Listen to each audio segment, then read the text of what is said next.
मैंने यह उपन्यास सच्ची प्रेरणा से लिखा है, लेकिन शायद यह अच्छा नहीं है। लेकिन उनके लिए सवाल इसकी साहित्यिक कीमत का नहीं है, वे इसकी नैतिकता के बारे में चिंतित हैं।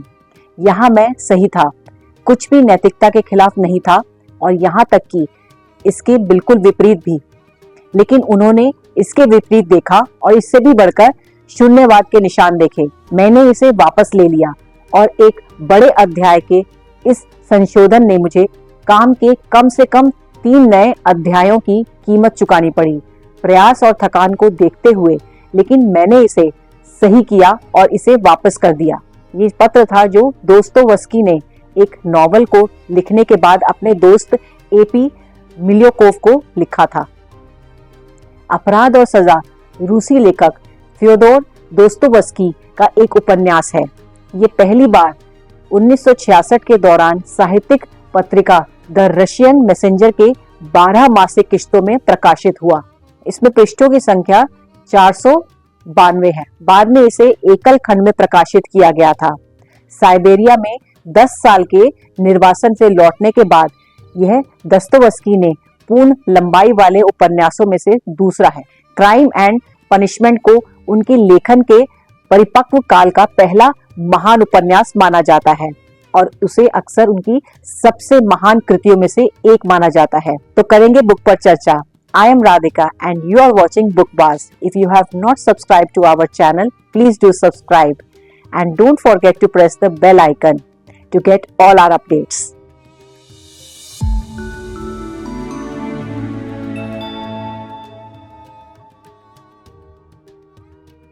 Crime and punishment Saint Petersburg के एक गरीब पूर्व छात्र रोडियन रस्कोल्निकोव की मानसिक पीड़ा और नैतिक दुविधाओं का अनुसरण करता है, जो एक बेईमान साहूकार एक बूढ़ी महिला को मारने की योजना बनाता है, जो अपने फ्लैट के पैसे और कीमती सामान जमा करती है। वह यह सोचता है कि उस पैसे से वह खुद को गरीबी से मुक्त कर सकता है और महान कार्य कर सकता है, और खुद को यह समझाने की कोशिश करता है कि कुछ अपराध उचित हैं यदि वह असाधारण पुरुषों के उच्च लक्ष्यों की बाधाओं को दूर करने के लिए किए गए हों।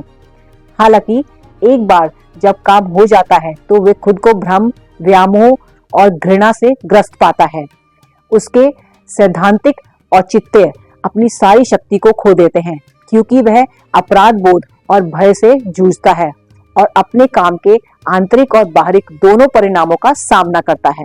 ये कहानी शुरू हुई है एक युवक रास्कोल्निकोव से, एक कुलीन युवक जो घोर दरिद्रता से 3 दिनों से भूखा है। शर्मिंदगी की वजह से वह अपने कमरे से बाहर निकलता है, ऐसी सड़कों पर नहीं जाता है जहां किसी परिचित से भेंट होने की रंच मात्र भी संभावना हो।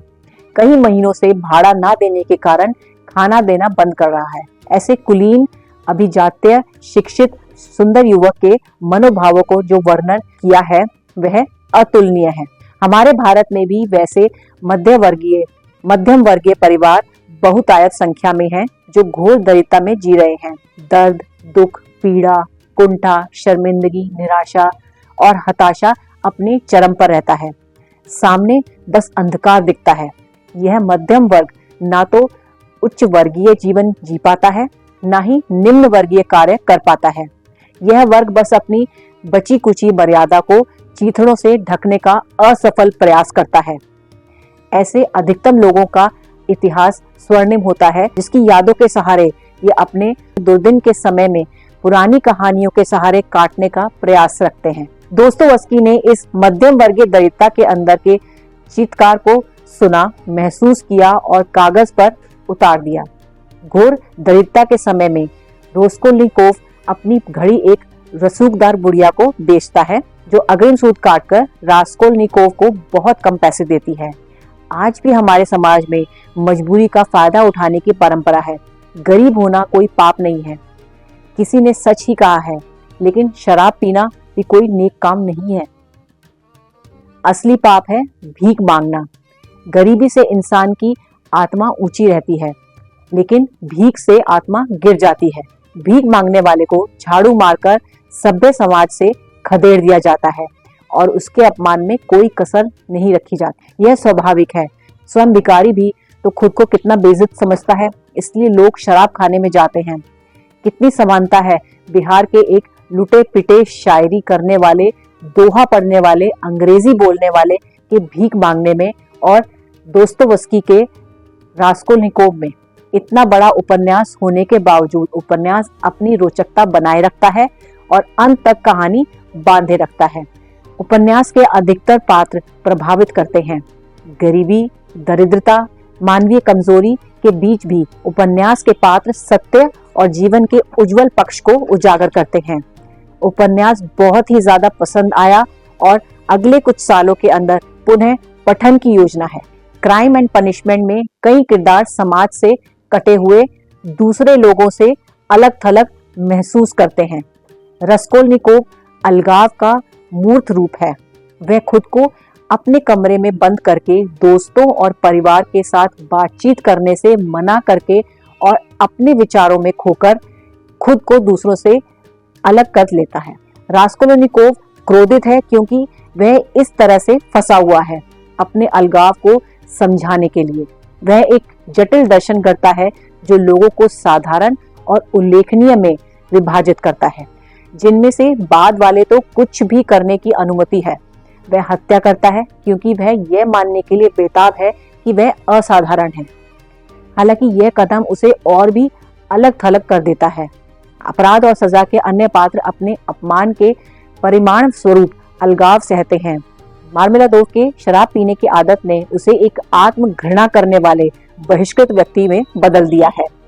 इसे पहली बार 1866 के दौरान साहित्य पत्रिका द रशियन मैसेंजर के 12 मासिक किस्तों में प्रकाशित किया गया था। साइबेरिया में 10 साल के निर्वासन से लौटने के बाद यह दोस्तोवस्की के पूर्ण लंबाई वाले उपन्यासों में से दूसरा है। उस समय दोस्तोवस्की पर लेनदारों की बड़ी रकम बकाया थी और वे अपने भाई मिखाइल के परिवार की मदद करना चाह रहे थे, जिनकी 1864 की शुरुआत में मृत्यु हो गई थी। अन्य जगहों पर अपील विफल होने के बाद दोस्तोवस्की ने अंतिम उपाय के रूप में प्रकाशक मिखाइल काटकोव की ओर रुख किया और प्रस्तावित योगदान पर अग्रिम राशि मांगी। उम्मीद है ये वीडियो आपको पसंद आया होगा। ऐसे ही दिलचस्प वीडियो देखने के लिए हमारे चैनल को जरूर सब्सक्राइब करें। Thank you.